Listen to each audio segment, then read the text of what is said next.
heart, but meantime, sound of the river, you stop and you hold everything. A band is blowing Dixie, double fall time. Jesús Satrústegui, muchas gracias por dejarte entrevistar. Nada, gracias a vosotros, encantado. Estamos aquí en el Hotel María Cristina, en el restaurante de Hélène Dagos, que tiene mucho que ver además con lo que tú haces hoy en día, porque todo el mundo te conoce, no necesitas presentación, pero en la actualidad no estoy tan seguro de que todo el mundo sepa que te dedicas a temas hosteleros. Sí, llevamos prácticamente, bueno, antes de dejar el fútbol ya, entré en el mundo del vino y de la hostelería, y con un hermano mío también que dejó el fútbol en aquel momento, pues empezamos a trabajar y todavía hoy es el día que seguimos trabajando, y precisamente pues aquí son buenos clientes nuestros. Sí. Todo el mundo te conoce, Jesús Satrústegui, un icono de la mejor Real Sociedad, navarro, de Pamplona, 62 años, y tienes que seguir trabajando. Sí, en aquel entonces, bueno, es un tema que muchas veces ha salido en conversaciones con amigos y demás. En aquel entonces, un profesional del fútbol de la Real Sociedad, como yo, pues con lo que ganabas del fútbol no te podías retirar y vivir de rentas ya, ¿no? No, porque cambió justo a raíz de dejar nosotros, el equipo, aquel campeón, ya empezó a entrar toda la publicidad, con lo cual pues se veía mucho más dinero para todo, y lógicamente los jugadores mucho más. Y bueno, pero yo siempre les digo que nosotros somos, bueno, pues ricos en satisfacciones, ¿no? Porque es que día a día pues te recuerdan aquellos momentos tan bonitos que pasamos, y bueno, depende un poco también de la escala de valores que le des a las cosas, ¿no? Y que luego vamos a comentar, sobre todo haciendo hincapié en esa Real Sociedad que todos tenemos grabada con letras de oro, ¿no? Pero lo primero que quería comentarte y destacar es que eres un one club man, que se dice, ¿no? Toda la vida en el mismo club, 2 temporadas en el Sanse, del 71 al 73, y luego ya hasta el 86, son 13 temporadas en la Real Sociedad. ¿Cómo vives eso? ¿Qué es para ti la Real Sociedad? Bueno, pues también es un comentario que suelo hacer, ¿no? Yo a la Real Sociedad la llevo en la sangre, ¿no? O sea, ha sido, pues me lo ha dado todo, porque hoy en día también la vida que llevo profesionalmente, pues todo aquello esos recuerdos tan bonitos, pues prácticamente te lo comentan todos los días. Entonces pues es enriquecedor, es el día a día, es algo muy bonito, y bueno, pues yo por eso digo que ha sido mi vida, ¿no? La Real Sociedad es algo grandísimo que lo llevo siempre conmigo. Aparte que no me puedo olvidar, porque es que todos los días salen comentarios con respecto a aquel equipo tan bonito. Y personalmente tienes unos números impresionantes. Son muchísimos partidos con la Real Sociedad, máximo goleador de la historia, 2 ligas, una Supercopa internacional. ¿Qué recuerdas de tu etapa de futbolista? Lo más íntimo. Ahora mismo muchas veces recuerdas un grupo de amigos. Un grupo de amigos que coincidimos, en el cual incidían sobre todo ilusión, ¿no? Ilusión por lo que estábamos haciendo. Luego, pues personas maravillosas, ¿no? Amigos que todavía tenemos contacto y demás. Y luego, pues lógicamente calidad. Había calidad y capacidad, ¿no? Había jugadores de mucho nivel. Pero alguna bronca tendríais, porque carácter había también en ese vestuario, ¿eh? Es que tiene que haber, eso sin lugar a duda. Lo que pasa es que luego pues nos juntábamos de vez en cuando para cenar y cambiar impresiones, y lo que te he dicho al principio, que para mí éramos un grupo de amigos, y eso todos remábamos a la vez, y empezamos a conocernos ya desde muy jóvenes en el Sanse, y ya te digo, era un grupo impresionante.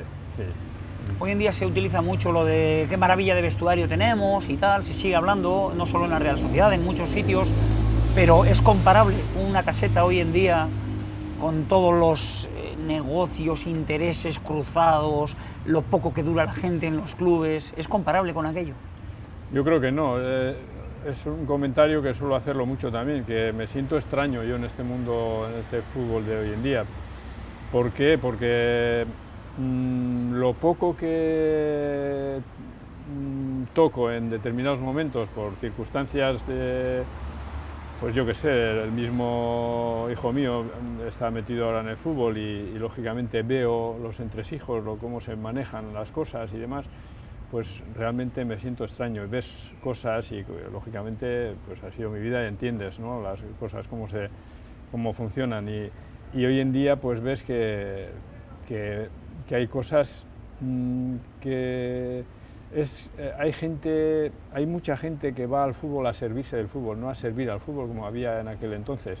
En la época nuestra, José Luis Orbegozo era un presidente, pues una persona de los pies a la cabeza, un caballero, vivía para servir al club. La directiva era un grupo de amigos nuestros que luchaban todos a una con la afición para que ese equipo hiciese lo que hizo, ¿no? Ese éxito tan grande que fue pues quedar campeones de liga con ese tan pobre presupuesto como había, porque Atocha, que teníamos aquí al lado, veníamos concentrados aquí además, y pues ahora me viene a la memoria también los recuerdos, que no hacía falta ni coche porque ya de aquí íbamos al campo de fútbol Pero no deja de sorprenderme, sobre todo hoy en día tenemos un icono muy claro en Cristiano Ronaldo, por ejemplo, ¿no? El gol, el yo, que dejando incluso ese ejemplo, es lo que destroza los grupos, crea tensiones. Estoy hablando con el máximo goleador de la historia de la Real Sociedad, que no es broma, y cuando le pregunto por sus recuerdos de futbolista, me habla de la cuadrilla. No es normal.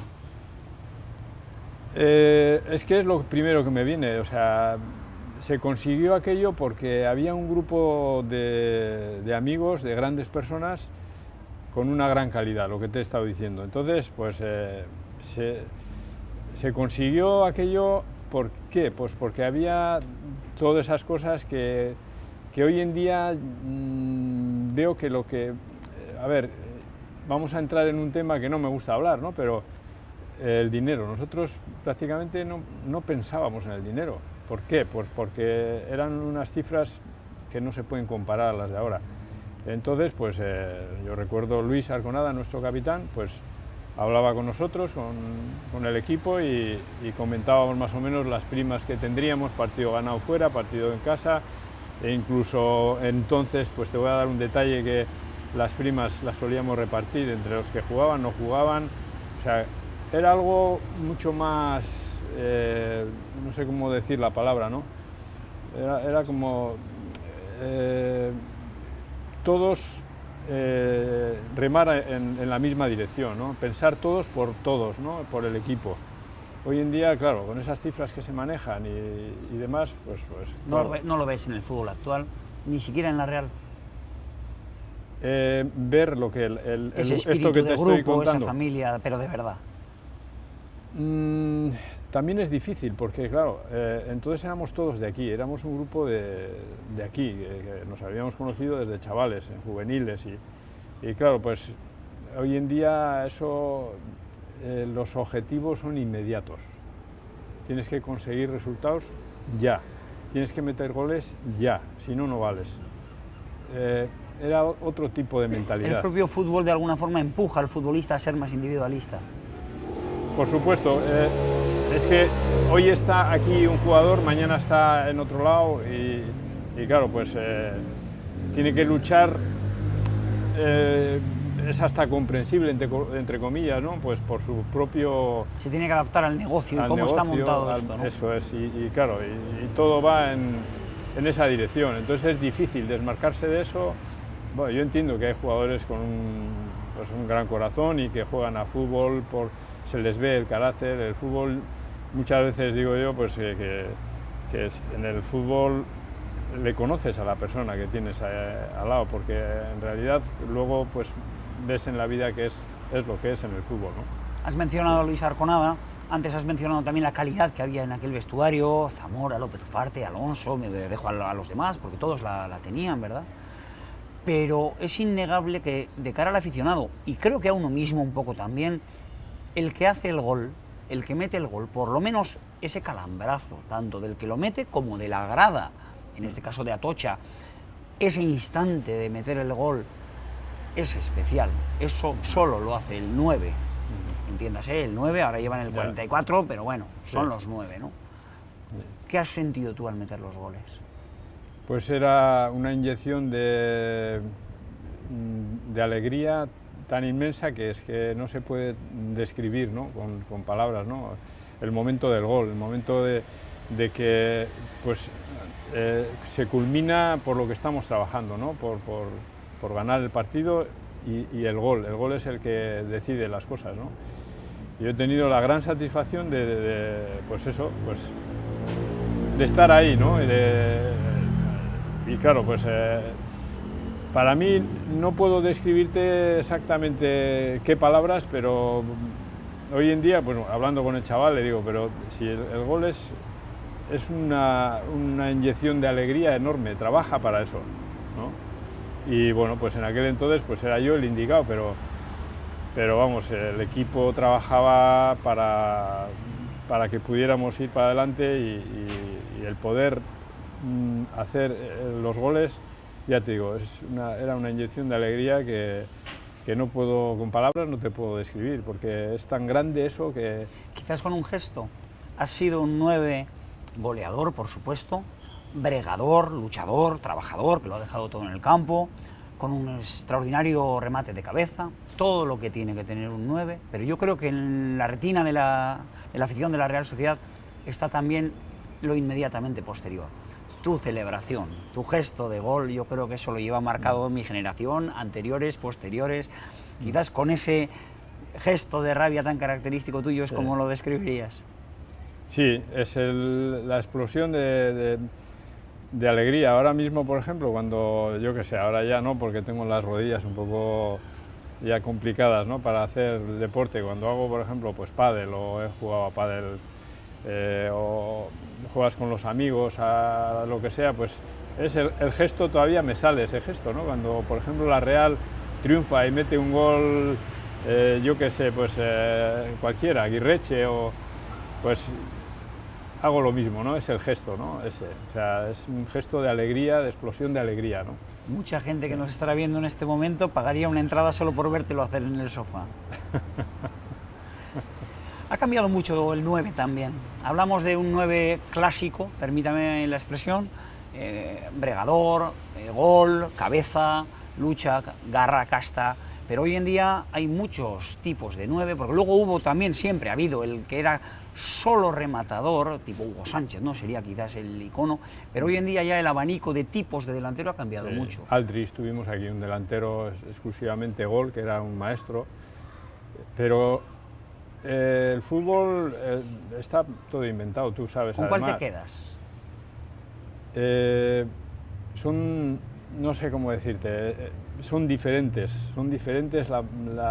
sobre todo es que también... Pero tipo, antes de nombres, tipo Van Basten, Ibrahimovic, 9 más natos, 9 clásico, o rematadores puros que pum pum, le meten 2 goles y se van, o gente que aporta otro tipo de cosas, que se descuelga, que toca, que cae a banda, Luis Suárez, Neymar, Messi... Sí, yo pienso que es más completo el jugador que aparte del gol también pelea, lucha, entrega a su equipo, quizás lo que viví yo también y es lo que más me gusta, ¿no? Y lo que veo ahora, por ejemplo, jugadores que meten el gol pero que también luchan y tal, pues tienen un añadido, un plus de añadido. Yo creo que es más grande, un jugador que es más completo. Ahora mismo tenemos un jugador que me está gustando mucho, es Julián José, que salta, mete gol y luego pelea para el equipo, baja a defender. Nosotros, pues en la época nuestra, pues, si has, me imagino, conocido un poco la técnica, cómo jugábamos los partidos, pues éramos todos un bloque, ¿no? Jugábamos todos adelante y todos atrás. Entonces, yo apoyo más ese tipo de juego, ¿no? Un jugador delantero que, aparte de hacer goles, que trabaja también para el equipo. Y es determinante, porque se habla mucho de que los mediocentros marcan un poco el corazón del equipo y la forma de jugar, pero según qué 9 tengas, 9 o 9, según qué delanteros tengas, es que cambia la vida de cómo tienes que llegar. No tiene sentido, esto lo digo yo, estar jugando a centros, para entendernos llanamente, para Darko Kovačević, cambiamos a Darko por Bonilla y seguimos jugando a centros. Digo, ostras, o traigo otro Darko, o traigo a Bonilla, futbolista sensacional, que metió goles antes y después, por cierto, de venir a la Real, pero no puedo seguir jugando a centros para él. Te marca toda la estructura del equipo. Te marca todo, depende del tipo de jugador que tengas. Hay diferentes sistemas, yo veo que cambia, cada entrenador tiene una manera de llevar un equipo, de jugar. Aunque esté todo inventado, cada uno tiene su forma, depende un poco de cada jugador y de cómo tengas tu estructura de equipo, ¿no? En aquella época nosotros pues jugábamos, como empezamos, ya nos conocíamos desde pequeños, pues eran todos adelante y todos atrás, pero lógicamente yo tenía que llegar allá. Me las tenía que arreglar como sea para llegar, porque era el indicado para meterla luego. Iriondo, Elizondo, Irulegui, Ormaechea, el gran Ormaechea, Jon Tosak, ¿con cuál te quedas? Rafa Iriondo, que es el que para mí me ayudó muchísimo. Yo estaba además en el Sanse, no jugaba, estaba un poco, tenía ficha de la Real, pero bueno, el entrenador de ese equipo del Sanse pues no confiaba en mí y bueno, pues no jugaba nada. Y como entrenaba con el primer equipo, pues Rafa Iriondo me dijo, un año me dijo, tranquilo chaval que vas a jugar conmigo. Y ya el segundo partido, de no jugar en el Sanse, el segundo partido de Liga en en Murcia, empatamos a 1, jugué el partido y ya jugué 26 partidos del primer equipo. Hoy en día parece un pecado decirle a un futbolista que va a jugar o asegurarle que va a jugar. Lo de saber quién es titular y quién es suplente, ¿lo consideras bueno o malo? Diferente es también, hay que pensar un poco, hay que tener un poco, un entrenador tiene que tener psicología, saber qué jugadores tiene y cómo sacar el máximo partido de esos jugadores. Yo creo que hay jugadores muy sensibles que tienes que tener más atención con él y procurar sacarle el mayor rendimiento de él. Y creo que es importante lo que te he dicho antes, ser un grupo y que no vaya... Es lo que he vivido yo, o sea, que a mí una persona que me viene, por ejemplo, a hablar y a razonar y demás, va a sacar mucho más de mí que una persona que me viene pues en plan de... pues imponiendo en exceso. Imponiendo en exceso y no teniendo contacto y demás. ¿Pero eres más defensor del entrenador o del jugador? ¿De quién es el fútbol? Yo creo que está unido, el entrenador es fundamental. Yo creo que en la época nuestra nosotros sabíamos lo que teníamos que hacer, pero un entrenador que sabe manejar los hilos del fútbol, y más hoy en día que hay, como tú bien has dicho, pues Ronaldos, hay Messi, hay jugadores que tienen tanto dinero que es increíble. O sea, ayer no sé con qué persona hablaba que me decía que, por ejemplo, Messi está cobrando al minuto concretamente, son 2.000 euros los que se lleva. O sea, no da tiempo ni a comer ni a beber eso. Es que, claro, con esos jugadores, pues entiendo que un entrenador es importante que sepa conectar con ellos y llevarles casi bien. Más en la faceta de caseta que en la organización técnica del equipo, ¿no? Yo creo que sí, es muy importante. Eso del Bosque lo llevaba muy bien en el Real Madrid, en la selección. He jugado con Del Bosque, tengo amistad con él porque ha venido aquí alguna vez y nos ha llamado y hemos estado concretamente hace una temporada con Perico Alonso también. Y le conocemos muy bien y es una persona que es inteligente, sabe conectar con los jugadores, sabe llevar muy bien el equipo. Y otro entrenador, si no entra en ese tema, es fácil que se lleve muchos chascos. Yo soy entrenador y por deformación profesional yo soy defensor de la labor del entrenador, pero creo que vivimos en un momento en el que está absolutamente vejada la imagen del entrenador. Antes era alguien medio respetable y ahora es el pim pam pum, el muñeco de todos los golpes, incluso para sus futbolistas. Yo siempre reivindico un poco que el entrenador es importante y me agrada lo que estás diciendo, pero siempre teniendo en cuenta que el fútbol es de los futbolistas y que es verdad que los entrenadores a veces nos hemos pasado y hemos encorsetado demasiado a los jugadores. Sí. Toshack, buenísimo, maestro entre maestros en la gestión de los tiempos del fútbol, por ejemplo, pero a veces ha sido acusado, yo no lo sé porque no he estado dentro, pero ha sido acusado de ese demasiado apretar. ¿Cómo viviste tú esa última etapa, que además fue muy dura por tu lesión? Sí, nunca me ha gustado hablar, precisamente has tocado un tema que es otro entrenador que a mí personalmente no me gustó mucho por sus formas, ¿no? Conmigo. ¿Pero coincidiendo con la lesión o en general con el trato al equipo? En general, con el trato. O sea, era una persona que, vamos a decir, yo lo puedo discutir mucho tiempo y hablar del tema y demás, que era un entrenador que no conectaba con todos los jugadores lo mismo. O sea, había jugadores que sí, que muy bien, pero otros pues no. Y a mí me gusta un entrenador que hable, que discuta, que hablamos, que de acuerdo que tiene que estar ahí arriba, por encima de todos, pero es conveniente siempre tener un contacto, hablar de los problemas, de qué me pasa, qué no me pasa. Eso al final es sumar, creo yo. Entonces un entrenador, si no tiene eso, pues no me parece que sea tan gran entrenador, tan buen entrenador. ¿Cómo viviste esa última etapa? ¿Te quedó algo de acabar con la lesión, no volver a ser el mismo y tener que dejar el fútbol? Bueno, yo asumí ya, porque me di cuenta que mi lesión ya no iba para adelante, que no era el mismo, porque estuve 2 años prácticamente parado y no se aclaraban tampoco, no había los adelantos de medicina deportiva como hay ahora, y estuve mucho tiempo parado y hasta que me operaron 2 veces y la rodilla ya no funcionaba, yo no estaba ¿Pero igual. te quedó algún resquemor, alguna pena de no haber terminado de otra forma? Pues yo creo que no. Hombre, me da pena, ¿no?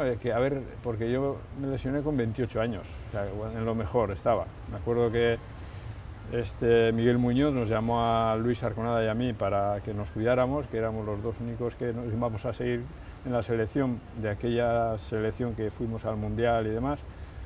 Y casualidad, un partido aquí contra el Zaragoza, pues ya estábamos los 2 preseleccionados para ir ya directamente a Irlanda.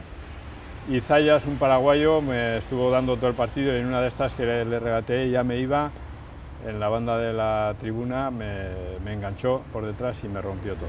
Sí, la famosa triada que entonces, como bien has comentado, pues sin los adelantos de hoy en día, pues daba bastante más trabajo. Sí, porque además estuve parado mucho tiempo, no sabían qué hacer, entonces no me operaban. Yo el cuádriceps levantaba un toro con la pierna, pero luego salía al campo y en cuanto hacía un giro o lo que sea, se me iba la rodilla.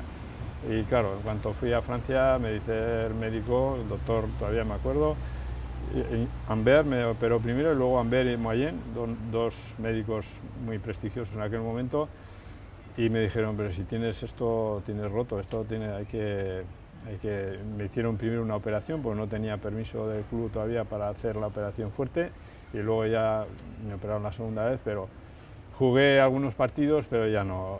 Y sobre todo había parado mucho tiempo, y no solo por la rodilla, más que nada pues los tendones y todo ya no. Ese ritmo de juego a nivel profesional que estábamos ya había perdido yo. Sí.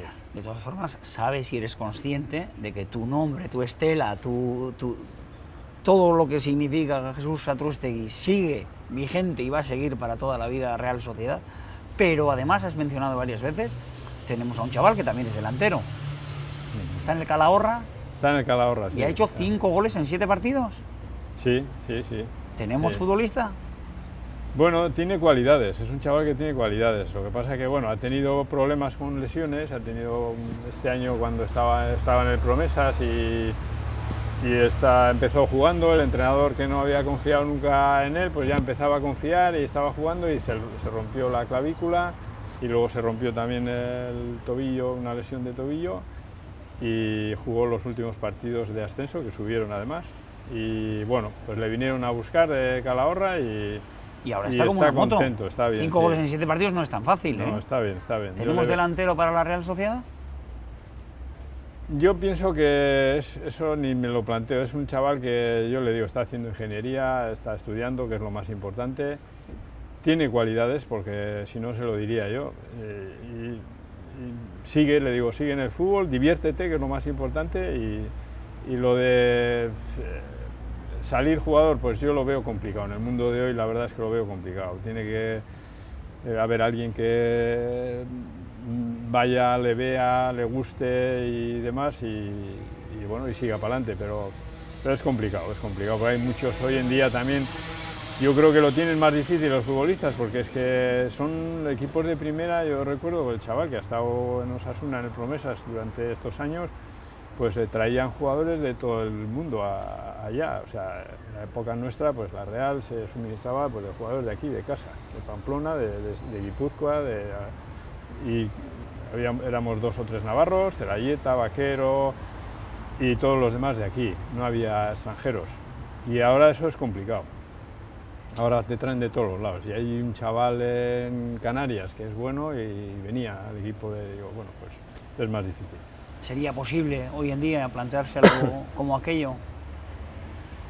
Algo como aquello, yo siempre he defendido eso, porque siempre, y en los hechos podemos demostrarlo, que los jugadores de casa siempre dan un plus más que el jugador de fuera.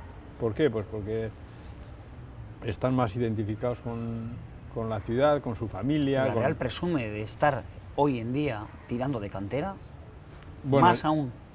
Bueno, sí, presume, pero yo creo que no es como debería ser. Yo creo que se ha fichado muchos años, se ha fichado un poco a la ligera también. Se han traído jugadores que no han servido, se ha gastado mucho dinero también. Y yo creo que en la cantera, si crees, si confías y luchas por la cantera, esto no se consigue en un año. O sea, hay que tener, pues, sembrar y recoger, pues no sé cuándo, ¿no? Y no todos los años son buenos tampoco, como aquella época. Son etapas que salen jugadores buenos, pero no siempre salen ese tipo de jugadores. No sé si la propia sociedad, y no me refiero a la Real Sociedad, sino a la sociedad exterior, a la afición, si estaríamos preparados para tener la paciencia necesaria. Claro. Es difícil, es complicado. Yo creo que estamos metidos en el tren que estamos y por lo menos esa estela hay que seguirla, de intentar confiar en la cantera, pero bueno, es complicado. Lo que has dicho tienes toda la razón. ¿Por qué? Porque los objetivos son inmediatos y no se puede tampoco estar con un equipo todos de la cantera, porque posiblemente pues, es difícil también. Hay jugadores que vienen y ese puesto que ha venido un jugador de fuera, para sacar más resultados, pues al jugador de casa, pues lógicamente esa experiencia que tiene que adquirir mientras otro está jugando, pues no la tiene. Pero por lo menos la mentalidad de tener jugadores de aquí y luchar, que sea la base de aquí, yo pondría un plus más todavía de lo que se está haciendo. Jesús Satrústegui, uno de los iconos de oro de la Real Sociedad, muchísimas gracias por habernos concedido esta entrevista. Hasta la próxima. Un placer, encantado.